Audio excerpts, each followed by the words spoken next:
Probably the biggest travel hack I can give you is, do you put on your dating profiles that you aren't going to be in the area long term?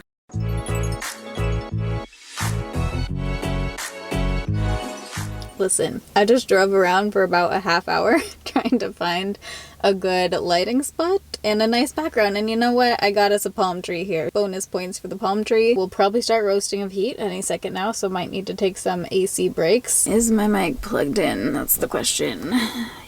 Good. So when I'm filming this, I'm back at home in San Diego. I just went for some tacos with my dad, and now we're gonna do a little car Q&A. When you're seeing this, I think I've already gone to North Carolina and Savannah, and I am back in Seattle for a little bit to see Rachel's baby. If you want to stay up to date in real time, you can always follow my Instagram. It's just the same as my YouTube name. I'll put it in right here. But it has been actually over 6 months, closer to 7 months of living the nomad life. So if you're new here, my name's Taylor. I lived in Seattle for about 7-8 years.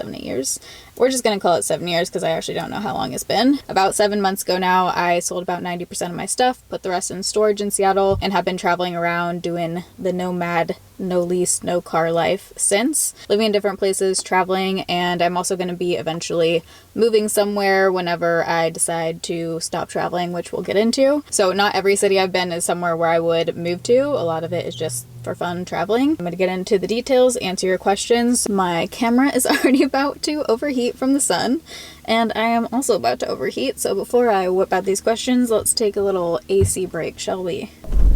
Crank it up. That's too funny. I just saw 2 people I knew, and they could see me from inside the car, so I just went and said hi to them.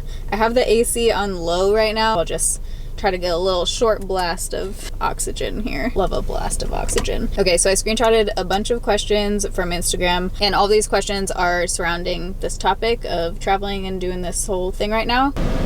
Might need to actually move because my camera's directly in the sun and it keeps overheating. Okay, it turns out finding a shady spot in Southern California is a lot harder than anticipated. Rachel's water just broke, so now I'm a little flustered. They're putting the hospital bag in the car. Oh, and the car's pulling in right next to me. Hello, good sir. My camera's overheating. Is this a joke? Do I just need to like go home and film? So a little background, my mom's having like a party at the house right now, which is why I'm not filming in the house. Okay, the car Q&A was a little bit of a fail. Kept driving around, camera kept overheating. So now I'm in my aunt and uncle's house. Actually worked out because they were out of the house so I can film. And we have this lovely artwork background happening. So let's get into the questions again. Do you get a no home fatigue? So I would say overall, no. Like I definitely don't miss having a single place because I love traveling so much. It is almost like a relief because normally when you travel, it's like an added expense. And basically the way I'm doing it now, it's not. It's basically like pretty much equal to what I was spending before. I don't miss having a permanent place. There's certain things that obviously I don't have with me while I'm traveling that I do miss about like having a permanent place, but having the place itself or just having like a place to call home, I actually don't miss at all. I really enjoy being on the move. I really love it. I personally don't feel like I'm that attached to like homes or places. Like I grew up in San Diego my entire life, and when I'm back, like it's nice to see family and stuff, but I don't have this like overwhelming feeling of home. And Seattle was like the first place that I like really felt like I loved as a home, and it like felt like home to me, but that's more of like the city than like a place that I lived, if that makes sense. Must-haves for nomad life that you don't use in normal life.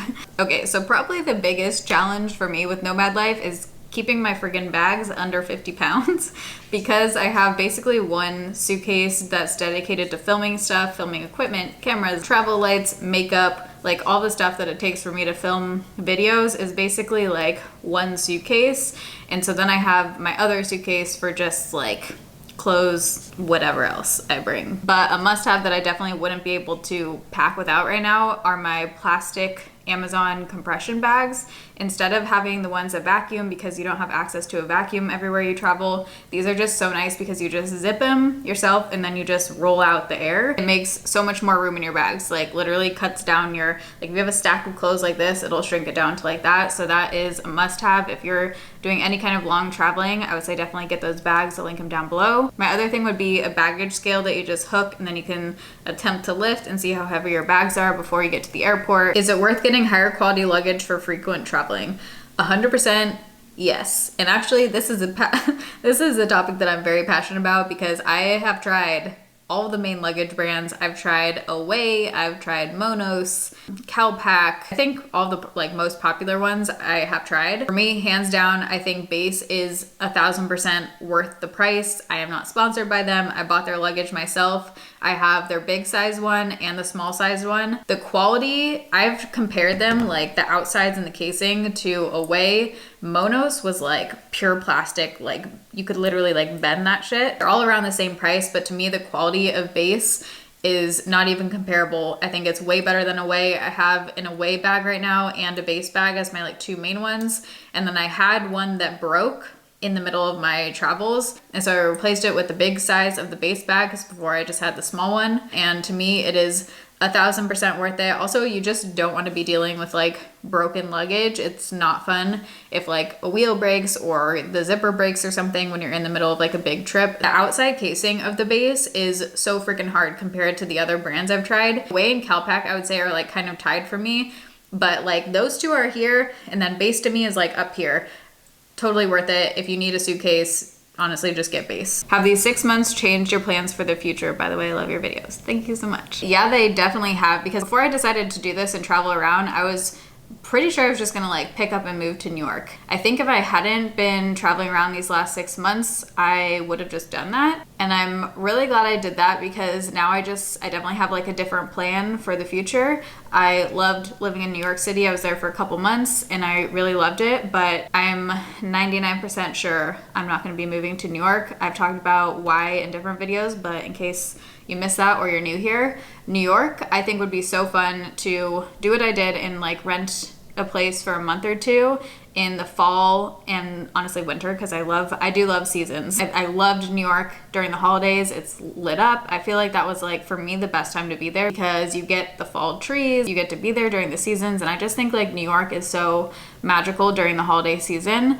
And so for me, I think that's something that I would love to do in the future, is just go there for like 2 months of the year, maybe like November, December, or October, November. But for me, I don't think I'm gonna be moving to New York full time. I love it in like I said, a couple months at a time. Since leaving there, I really do like space. I've been crammed before for years. My first place in Seattle, I was living in the living room with 3 people. I've lived in like very small condos, apartments. I know what it's like to have like small space. And I think just with what I do with filming and working from home and everything, I'm just like at a point where I really value space. It's not just a space thing with me for New York, but there are very high taxes. And if you're self-employed, if you own your own business, that's something to consider. There's state tax and city tax, and it's just very expensive all around. Super expensive rent, super expensive taxes. Wherever I move next, I really wanna put roots down, meet people, like have a community, be there for a while. And so if I move to New York, to me, that would be like a 1 or 2 year thing. But what I would love to do is just go for a couple months of the year and then live somewhere else the rest of the year. Did you ever think of just keeping this travel life? 1000% yes. Every day I think of that because I really love it. There's really, for me, the only downside is health stuff. Like that's the biggest thing. And then obviously it's harder to like form solid connections with people. I am almost 30, so I am trying to meet someone, as in like a relationship. And it is just kind of hard to start a relationship off with long distance. There were some dating questions, but just to touch on that right now, like there definitely have been a couple situations where we'll get to like the 3rd, 4th date and then it's just kind of like, okay, well I'm leaving, so where does that leave us? Those 2 things are the biggest downside for me. So yes, I definitely would love to just like keep doing this for forever. I'm gonna do it as long as it feels right and I'm like really enjoying doing it. How do you not get stressed out by the constant moving around and packing? It's interesting. I think like the more you do something, usually the less stressful it becomes. So especially like after COVID, since we hadn't been traveling for so long, airports always like subconsciously stress me out. It's weird. I don't feel like I stress out about it, but I do. Like I subconsciously kind of do. My body always gets bad. I definitely like stress out, but the more you do it, the easier it becomes. It like turns into not a big deal. For me, the thing I stress out about is like what happens when I'm by myself and a migraine comes on, because that has happened to me like in airports before where I'm giving myself an Imitrex shot in the bathroom in my leg and then having to like get on a plane. So that's mostly what I stress out about. I just basically try to like not think too far in advance about all the steps. Just like think about the first step. The first step is you're getting an Uber and you're gonna show up at this place. When you show up at that place, you're gonna figure out the weight situation with the bags, and you're gonna get through security. Then you're just gonna sit there, and you're gonna sit there more on a plane. So I think just like thinking one step at a time, if you're someone where you do get stressed by airports or traveling, don't like think about the 25 things, just think about the next thing. That really helps me. And then also I take Equilibria CBD. That one doesn't help with my pain, but it does help with stress. I really feel like it just kind of like chills me out a little bit. So I do take my CBD drops before traveling. That's another question. How much longer are you going to keep traveling? I don't really have like a set plan, but there is like one big thing coming up I haven't talked about yet, and I'm not going to talk about it in this video, that will affect those plans. So to be determined. Do you have a travel hack that you've learned that you would like to share with us?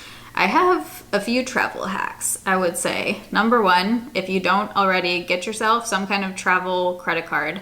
I have flown multiple flights now just off of miles. I have the Chase Reserve credit card, and then also I actually just got the Amex Platinum. I had the Amex Gold, but I would just skip Amex Gold if I were you and get the Amex Platinum. You can do research, look up the points guy. He compares like a ton of different travel credit cards. Basically the thing with credit cards in general is only get one if you're someone who you can depend on yourself to pay it off in full, because you don't want to go into credit card debt. You don't want to be having high interest. Only spend on a credit card what you can afford to pay off. But if you are someone who spends on a credit card and pays off your bill every single month, it's literally free money. You're getting points that you can use on so many different things. There's a lot of ways to like hack points. You can, like I said, check out the points guide, but credit card points are amazing. There's also a ton of different perks for different credit cards. You can use airport lounges, you get free TSA pre-check, global entry. There's so many different perks. But if you are someone who wants to travel or you already travel a lot, you 1000% need to get a travel credit card. And another kind of hack along with that I've realized,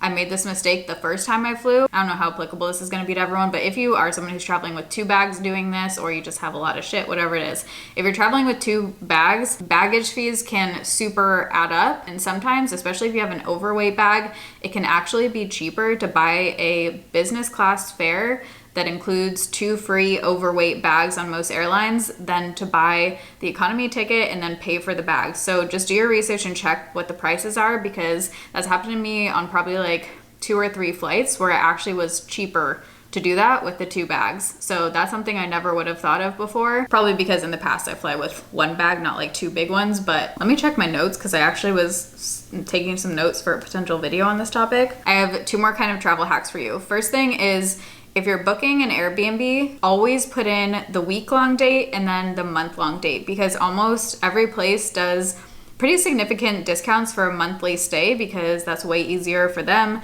They're not having to hire cleaners every few days, and they'll give you like a very large discount typically on a monthly stay. Or even if you're planning on only staying like 4 days in a city, always put in the week-long rate, because sometimes they'll give you a weekly discount where it'll actually be like the same price or just a little bit more than if you just paid 4 or 5 days. So you might actually get like a couple nights for free basically just by staying a week instead of 4 or 5 days. It doesn't happen in every place. It depends on what the owner decides to do. But every place that I've chosen to stay a month in gives like a massive discount. Probably the biggest travel hack I can give you is, if you're doing this on a budget, and this goes in line with a lot of questions about like how to do this on a budget or any tips for saving money while doing this, I feel like I have a ton. I would say my biggest one, if you're wanting to do this and you're on a tight budget, is look on trusted house sitters. This is not an ad for them, but I do have family that have used them and it's been a great experience for them. But basically you can sign up as a pet sitter. Of course, if you like animals, like I would say only do this if you actually genuinely like taking care of dogs or cats or animals and you're fine with that. They do a background check on you, you make a whole profile, and then you can apply to places all over the friggin' world where it's basically, it is a free stay. So you're essentially trading your services of watching their animals while they're out of town, and you get to stay in their home for free. So obviously read the reviews, like be smart about it, but it's all over the world. I saw one in Croatia where this girl who was an expat living there wanted someone to watch her pug in Croatia for like a month and a half. So you could literally go live in Croatia for free for a month and a half. The other thing you can do if you're on a tight budget is look at hostels. This has happened to me in the past where I'll go stay at a hostel for a few days, end up really liking it. It's like a good group of people, I want to stay longer. And then usually you can actually in person just like talk to the front. You okay? You can just like talk to the front desk people. They'll either like give you a monthly discount, or what you can do if you really are on a tight budget and you're open to this is they'll have like hostel jobs where maybe you can, you know, change bed sheets, wash stuff, clean the kitchen, whatever it is. There's like different tasks that they can assign you where they'll let you stay for free in that hostel. When I was traveling abroad, oh hello, who am I talking to? Once you start traveling, you'll just like meet people who have done really crazy things and can give you advice on like basically how to travel for free or for very little money. I had a friend who worked on like a banana farm for a couple months. If money is your biggest limitation with traveling, there are ways to travel for very cheap. It definitely is possible. I stayed with a guy from couch surfing. Again, be smart about it, do your own research, like look into things, but there are ways. Couchsurfing is a website where you can stay on different people's couches, extra bedrooms, whatever it is, for free. Sounds sketchy in the US, it's a lot more normal in other countries. I stayed in a place for about $375 a month in another country. Okay, one thing I forgot to add in is Rakuten. If you use Rakuten, which gives you cash back, I've worked with Rakuten in the past. This is not sponsored. I just love them. I literally used Rakuten for, now it's probably been like 8 years. You can get cash back on travel related stuff. So if you use your credit card, you could basically get cash back through Rakuten and then get credit card points on your card. Or if you book through hotels.com, they give you, I think it's the 10th night free. So if you book 9 places, you get your 10th night free. So there's a lot of ways to save money. I think I started saying about finding an Airbnb with a kitchen.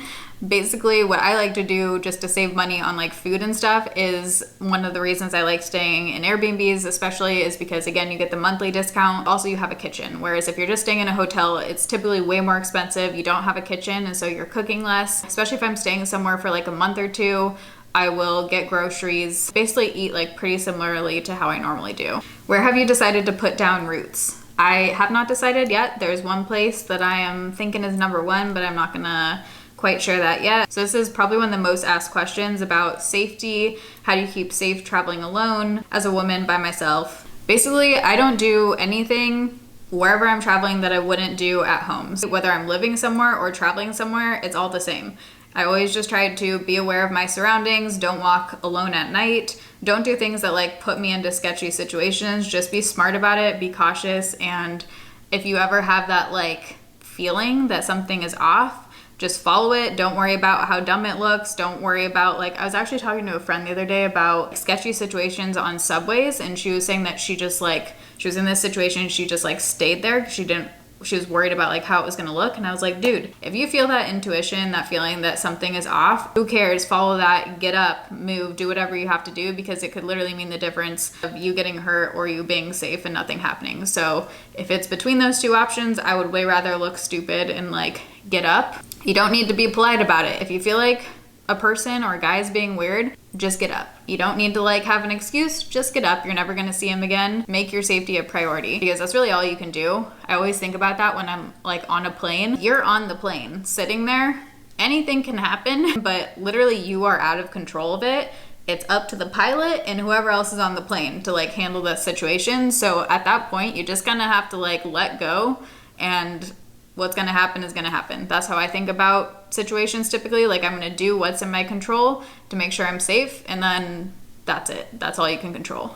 You seem so happy and relaxed. Has this helped with your pain at all? You are amazing, by the way. Thank you, it's very sweet. I talked about this in the last Q&A video I did, so I'm gonna link that one in the eye and down below if you wanna know more on this topic. I'll put the timestamp down below so you can just jump to that in that video if you want to. I'm not gonna repeat myself here. But to go back to that, I have been very happy. I don't know, traveling is just always when I feel most myself. I just feel free. You're always experiencing something new. You never know who you're gonna meet. It just is fun. I like the change. I like new food. I like new places, and I'm definitely like the happiest I have been in a while. And I also, yeah, I do feel pretty relaxed because my stress is lower. I've had more time just having more good health days, which has been truly life-changing. I don't know how long that's gonna stay, so I'm not trying to like get used to that. Still having bad days for sure, multiple times a week, but just having like 1 or 2 better days per week has truly been incredible. It's like amazing how much more you can do if you have like a full day out. Ooh, this is a good question. Do you have regrets on this adventure? I do have one regret.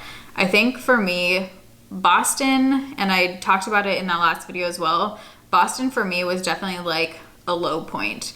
And I talked about in that last video how it's not all like, you know, great all the time when you're doing this. You can hit, definitely, especially if you don't know anyone in a city, you can hit some pretty low points, or at least I did in Boston. That was like my low point. Looking back, that was definitely like a pivotal moment for me, not just throughout this traveling, but I think just like in life up until now. I just figured out a lot of shit about myself in Boston. It was a very interesting but lonely point throughout all of this. But I think I wish I would have left Boston sooner. If you want to know like more about the Boston situation, again, you can watch that last video. But that's my biggest regret so far, is that I just wish I would have left Boston earlier. In the grand scheme of things, like, it's not a big deal. But I think what I took from that, well, I took a lot of things from that. I think there's a difference between like pushing yourself in a positive way, doing things that make you uncomfortable. Like, I definitely think there's a lot of value in that. And if you're doing this whole solo travel thing, that's pretty much what you're doing like all the time. But I think there's a difference when it's like very detrimental to your mental health, and that's kind of what Boston was for me. I think that's my biggest regret so far throughout all this, is just staying there as long as I did, to just kind of like push through. I eventually did leave. I've talked about that in the last video. And then my other regret, which I would not suggest that you do, is booking non-refundable places. Book refundable places, because you never know who you're gonna meet. You never know if you're gonna wanna stay somewhere longer. A lot of Airbnbs have actually really flexible cancellation plans. Booking.com has a ton of hotels that are flexible, free cancellation. You definitely can find places that are fully cancelable. So I would just say, do that, because it's not fun when you waste a bunch of money on a place and then have to change your plans or like flights or whatever. How do you find the Airbnbs you've been staying in? So I do research on like the different neighborhoods before I pick an Airbnb, because sometimes the Airbnb can be great, but the neighborhood might not be great. And especially if you don't have a car, which obviously I don't. I don't know if I said earlier, by the way, but I'm home right now in San Diego when I'm filming this. So the car I was in was my mom's car.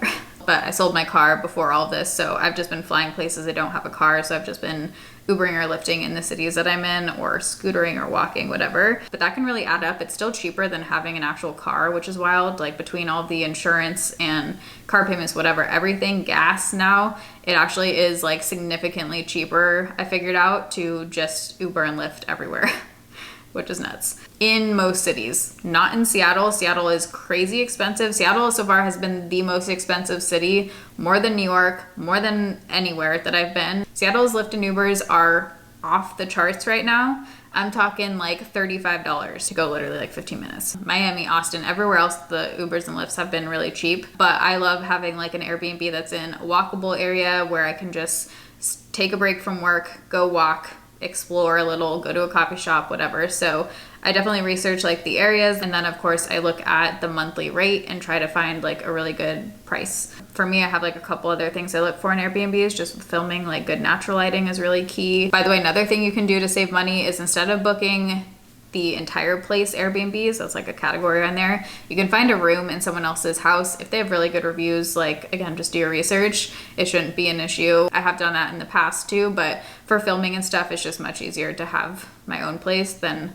have to worry about like someone else working from home. Have you found that certain climates / weather are better or worse for your pain? There's so many different causes of my pain and things that make it better or worse, so it's always kind of hard to like pinpoint this one thing that might be making a difference. But now that I've been doing this for 7 months, I definitely have noticed that Seattle, for me, whatever it is, anytime I go back, the pressure is immediate. Like, when I'm there, my overall just head pressure is so much more intense than it has been in other cities. As far as cold or heat, for me, that's tricky, because I feel like on my muscles, heat is better because you're not like tensing. But for me with migraines, the heat is worse. So I think it just depends. For me, I think the weather and the climate is like a small factor, but that does play a part. So that is something to maybe consider if you're debating moving somewhere and you do have chronic pain. How do you travel and create content? You look fire doing it. I don't know about that, but that is something that is hard to find the balance of. Because normally if you're just traveling or going on a trip, usually you're more in like vacation mode than work mode. So something different about doing this whole like work remote nomad life thing is most people are still working, whether you have like a 9 to 5 and you're on a laptop. I'm still working full time. I'm doing the same amount of videos that I was before. So I always am trying to find that balance of like taking time off to go explore the city I'm in, but then still working. I just tried to see as much as possible, do as much as possible. And for me, it's actually been very nice with vlogging, like doing the travel vlogs, because that's like a 2-in-1 for me. I can go see things, but I'm also filming it and making it into a vlog. So that's actually been very nice. And I'm very thankful that I can do that, where part of my job is in a sense like exploring. So thank you to all of you who watch my vlogs. Are you traveling overseas? Yes, I am so excited. It'll be my first international trip since COVID. But yeah, I'm gonna be traveling abroad starting in June. I am so freaking excited. I'm not gonna share where yet, but that'll be coming in a future video. How to know where the good spots are. So I do kind of a combo of research. I go on Google, sometimes Yelp, Instagram, TikTok. I actually like Google reviews better than Yelp now typically. I still check Yelp, but for some reason I don't know, I like using Google. Asking people, luckily I have this community on the interwebs, so a lot of times when I get to a city, I'll post a thing on Instagram and ask you guys, and then I'll share the responses. So if you are also traveling to that city, then you can see those responses as well. How do you keep to a schedule when your environment is constantly changing, or do you? So I keep to a work schedule in the sense that I've been doing 2 videos a week, sometimes 3 videos a week this whole time. But as far as like a routine or a schedule, I've never been able to really have like a set routine or a schedule because of chronic illness. You just do what you can when you can. And so I'm used to not having a routine at all. I just get whatever done I can in the moment and kind of go from there. I have like weekly goals. That's kind of what I do more so, is have things that I know I have to get done in that week and then just try to squeeze it in as much as possible. So for me, I didn't go from having like a strict routine to now not having a routine with traveling. That might be more difficult for someone who's like used to having a really set routine, but for me, it's pretty much the same. I think if you are someone who's like used to having a really strict routine, but you want to do this and travel, I think it is still possible to a certain degree to have that, because especially if you're staying in a city for like a month or 2 and you're not moving around a lot, you're basically just like waking up in an apartment just in a different city. So you can still have your like morning routine or try to work out around the same time. You're basically just doing what you would be doing at home, just in a different city and like getting to explore different things. It'd be more difficult if you're someone who's like going to be bouncing around every few days or going to a different city each week, but you can make it so you stay in a city for like a month or 2 at a time. And I think it would be much easier to like get in a routine if you did that. Do you ever feel homesick? No, not at all. Literally not at all. I don't know what that says about me, but no. I actually have only maybe felt homesick like once or twice in my entire life. I've just never had this like attachment to home. Even when I like went off to college, like left the house for the first time, I was totally good. I went off to study abroad in high school, and I don't remember feeling homesick at all. Maybe I was, and I'm just like not remembering it now, but I don't think I was. My parents like still to this day bring up the fact that I called them like once in 4 months when I was abroad in high school. Not that I'm proud of that. Call your parents. I definitely talk to them like every day now. Do all the random beds and pillows hurt your neck or back? So that is something that like one of the material objects that I do miss is my pregnancy pillow. Luckily, I've only had one Airbnb where the pillow situation was not good, and I ended up buying a pillow. I was there for like 2 months, so for me it was worth it, and then I just gave it to that Airbnb. But everywhere else I've been so far, the bed situation has been good. I bring my hot pack, my water bottle I sleep with every single night, my hot water bottle, so that creates like a curve underneath my neck that usually doesn't matter as much about the pillow for me, because I always have the curve under my neck from the hot pack. How expensive has it been to travel like this? Is it better than being stuck paying rent? So let me answer your second question first. Is it better than being stuck paying rent? I would say if you're like wanting to travel a ton, then yeah, definitely is better than paying rent, because like I said at the beginning, I'm basically like doing this where it's pretty much working out equally for me, like what I was paying before. And depending on your level of like what you're down for, there's a lot of ways to make it more affordable, like I talked about. There's no like, what does this cost? Because it really depends on how much you're eating out, what your rent is, how frugal you're being about it. So you could make it much more affordable, or you could make it more expensive. It just kind of depends. Packing, things you wish you had packed / things you wish you didn't. So I have been swapping out stuff a lot. Basically, luckily my parents have room in their house for me to keep some of my stuff. In a lot of cities, I've been like shipping a box back. So there's a lot of things at the beginning that I definitely cut down after New York. Like I realized I didn't need friggin' 6 pairs of shoes, especially with Fashion Pass. It's just really nice because I can still wear like cute things, but I don't need to have them with me at all times. It's like a clothing rental thing. For shoes, I think I have it down to 3 pairs of shoes now. I have my Nike Air Force Ones, which honestly, those are great. That's like something I really recommend for traveling because they look cute, but you can walk in them, and I can wear them with like sundresses. I can wear them walking miles in now that I've like broken them in. Don't do that on your first trip. You will have massive blisters, like break them in. I can just wear them with a lot of different things. So that's been like my favorite shoe to have with me. Would you ever do an RV? Wouldn't that make it easier sometimes? So my parents have an RV. They're big RV people. They're going on like a 2-month-long RV trip. They usually do like a month at a time. So I think that would be super fun to do eventually when I'm like married or have a family or whatever. I would love to do RV trips. On your own, I don't think that's something that I would do just because I can't drive long distances with my body. And then typically when you're in an RV, you're in like, you know, campgrounds or areas that are like a little bit more remote, which I love. I love camping and I think that would be super fun. But again, that's like harder to access doctors, and I still go to appointments once a week or every 5 days wherever I am in a city. So I do still need access to doctors. So for me, that's like a little bit just makes it more difficult. What are special ways you make each place homey?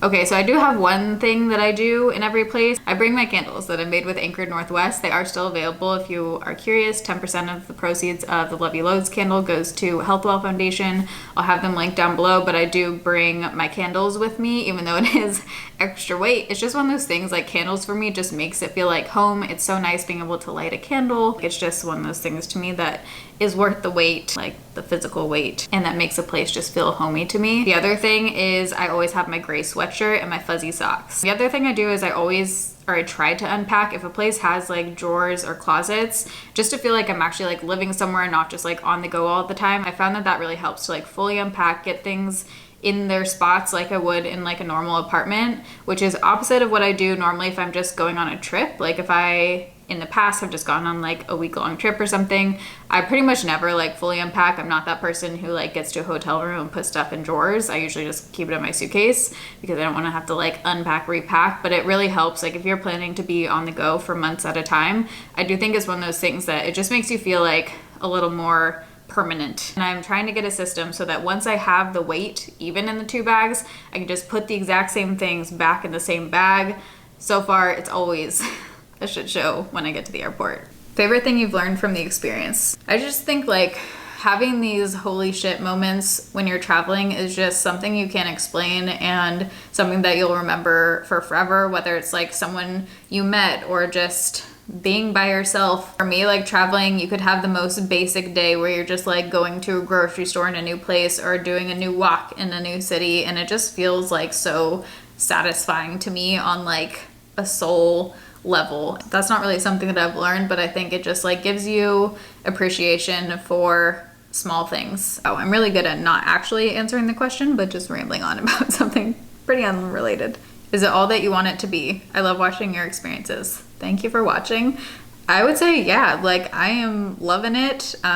Especially I'm so excited to go abroad. I'm like, I cannot wait. Tips for solo travel with chronic pain / illness. I talked a little bit about this in that last video again, but for me, like I line up ahead of time, usually like over a month in advance. If I know which city I'm going to be in, I'll do research on certain therapists and doctors and line up those appointments ahead of time because I know anytime after I fly, I'm usually like flared up. So I just try to book an appointment for like the next day after I get in a city. I always have heat and ice packs with me. I'll link the ones I use down below. I always have like a CBD roll-on thing in my purse, which doesn't do a whole lot, but it makes it so you can't feel it as much because it gives you like the cooling sensation. Trying to think of like at least one person that you know in each city or like a friend of a friend in case of an emergency. And I would just say just try your best. Try not to get discouraged with yourself. If like say you are staying somewhere for a month and you know you have a week or 2 where you're out of commission. So for me, I just try to like go with the flow, not get mad at my body if I am in a bad phase, and just do what I can. Is it cheap to fly from state to state?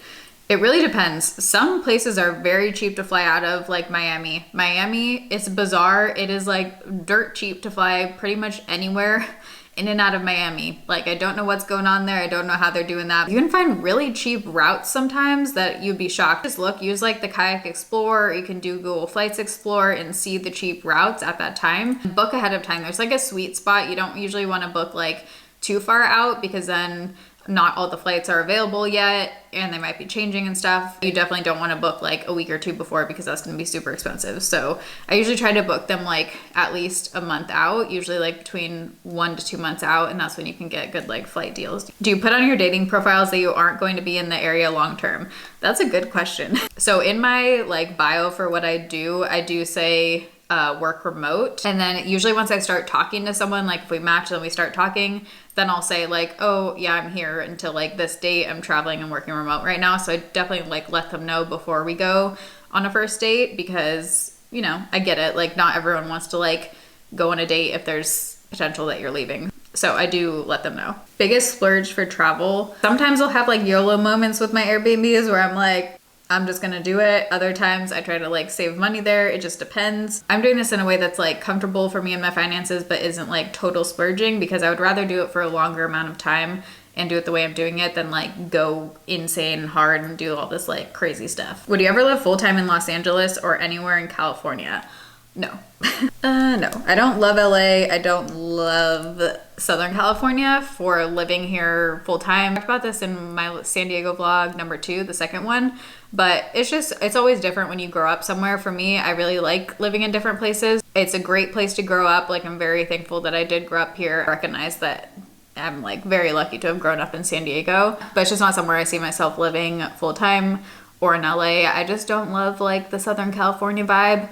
Northern California, I could definitely do easier than Southern California, but I don't know, something about California to me, like I don't love the vibe. How to pack light but also have enough clothing options available. I wouldn't say I'm like packing super light as far as clothes, but a few key things for me have been like finding light pieces. Like I found a light leather jacket, like light in weight, and then also pieces that you can wear in different ways. Just like a few good staple pieces that you can wear in a lot of different ways. So if you find like a really lightweight, like I actually just ordered a really lightweight skirt from Amazon that I can wear with like a bunch of different, you know, tops and dress it up or dress it down. So just finding pieces that are like versatile. Not a question, but wow, can't believe it's been that long.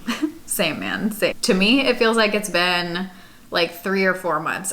I spent New Year's Eve in Boston, so that's crazy. You mentioned being down to 2 cities, like as in ones that I would consider moving to, but I thought you still had Chicago to do. Is Austin a bust? No, Austin is definitely still in the running. Chicago is also still in the running, and I am going to be in Chicago before I go abroad. You'll see when I'm there. Do you see a nomad lifestyle throughout your life? Maybe every couple years. Oh, I like this question. Yeah, I think even if I have kids, like I'm not someone who, to me, like having kids means I'm going to like have one house for the rest of my life. I love the idea of raising kids in like another country for a couple years, or just like traveling a lot. Obviously, I know it's like easier said than done. A lot of people do it, especially in other countries. It's definitely possible. I don't see myself ever just like staying in one place and being satisfied with that. Like I just love traveling. So I think even if I do eventually have kids, I would definitely love to travel with them. Do you feel like you're on a constant vacation or scouting for a home? I'm constantly scouting all the time on realtor.com or on zillow.com, just because I love doing that. So I love that. I love scouting for homes or just like looking at properties in different places. Not a question, but an idea for a place to visit Lake Tahoe. So I actually grew up going to Lake Tahoe every summer and every winter. My parents met in Lake Tahoe. My mom's from Lake Tahoe. So I love Lake Tahoe. I still have family there. How do you feel? Has the constant travel been exhausting or enlightening? Definitely more enlightening and fun than anything. There are periods where I'm like, okay, I definitely need to just like chill for a couple days, where I do hit that exhaustion, but I have to do that anyways. So I think for me, if anything, I feel like invigorated by the traveling, not as much exhaustion. How do you not get stuck doing obviously touristy things? Tips for getting off the beaten path.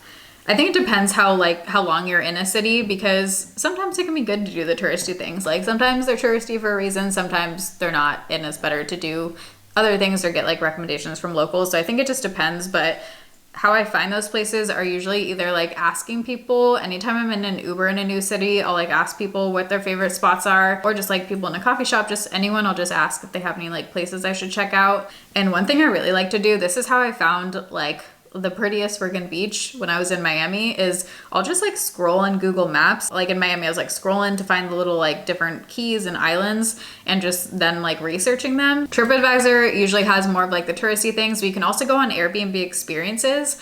There's a whole area on Airbnb where you just buy like, you can either do walking tours. Walking tours are a great thing to do in different cities, and those are usually super cheap, like $10 for like a couple hour walking tour. Food tours, like wine tasting things. There's a bunch of different activities you can do on Airbnb experiences. Kayaking, that can be a good way to meet people too, is like go on a group kayak trip or something. Where do you order your packages? And then there was another question about like what I was doing for PR while I'm traveling. So I still have my PO box in Seattle, but I removed myself from like 90% of the PR list. I'm still on maybe like 10 of the brands that I wanted. And then someone in Seattle is helping me with those. So she'll go get the packages. She'll like send me photos and see which ones I need, which ones to donate. Or if it's something that's more like timely, I'll get it sent to wherever I am at the time. But a lot of Airbnbs you can't receive packages at. You can get it sent to like local UPS stores. I try to just wait until I get there kind of to scope out what the package situation is, because some of the Airbnbs have been totally fine to send packages.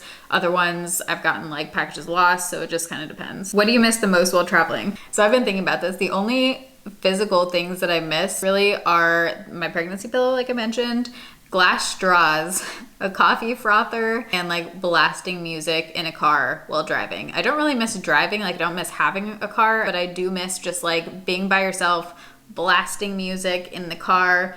When I got to San Diego, I was like so excited to drive my mom's car and just blast music. Has it been easy getting prescriptions while traveling, or is it stressful? I wish I could travel. I hope that you can travel as well. I don't know your situation, but I hope you can find a way. Yeah, it has been easy getting prescriptions. I will say from everywhere I've been, it seems like CVS has the most locations. So if you stay within like CVS or Walgreens, that's usually the easiest, because then you can just call whatever city you're in and get it filled in that city. Anxiety about struggling with heavy bags in front of people. I'm more so worried about like just being able to like physically lift something, which I normally can't. So usually if someone like sees me struggling with something, it really depends on the city actually, but certain cities are friendlier, but almost always I'll like have someone offer. Usually on a plane, I will either ask the flight attendant, like right when I walk on, I'll say like, do you mind helping me lift this? I can't really lift this like up in the overhead, and they'll help you. Or if there's like, you know, someone that looks strong standing next to you, you can always just be like, hey, do you mind helping me out? There have been like a couple tough situations to figure out with my bags. My Boston place was on the very top floor, up literally, I think it was like 8 winding, super narrow, tiny, it was like an old Boston building with no elevator. So my parents were there to help me get the bags up, the 2 literally 65-pound bags at the time. Now I have them under 50, but before they were both 65 pounds. But getting the bags down, I had to leave, I think at 5 a.m. or 4 a.m. There was no way I could get the bags down those stairs. I tried like sliding them, like there was no way. So I ended up messaging my Airbnb host and asking if she had any like strong friends or if she knew any of the neighbors. Basically one of the neighbors ended up offering to help. It was this very kind guy. I did end up like, you know, paying him a little something to help out, but at night, at like 11 p.m., he took the bags down. I just like left it inside the building at the bottom, crossed my fingers, no one stole them. And 5 hours later at 4 a.m., I went down. Luckily they were still there. And then the Uber driver helped me get the bags from there into the Uber. So there's always a way, you just sometimes have to get creative. Okay, I think it's gonna be a super long video. I am gonna end it off here, but I hope you guys enjoyed. If you did, you can give it a thumbs up. Thank you so much for watching. If you're new here, I have been vlogging in every city that I've been in and posting on Instagram, trying to do more on TikTok these days. But thanks for all of the questions. Sorry we couldn't make this a full car Q&A, but I did try. Thank you to my aunt and uncle for supplying their house for this video and making this possible. But I love you guys. Thanks for watching. See you in my next video. Bye.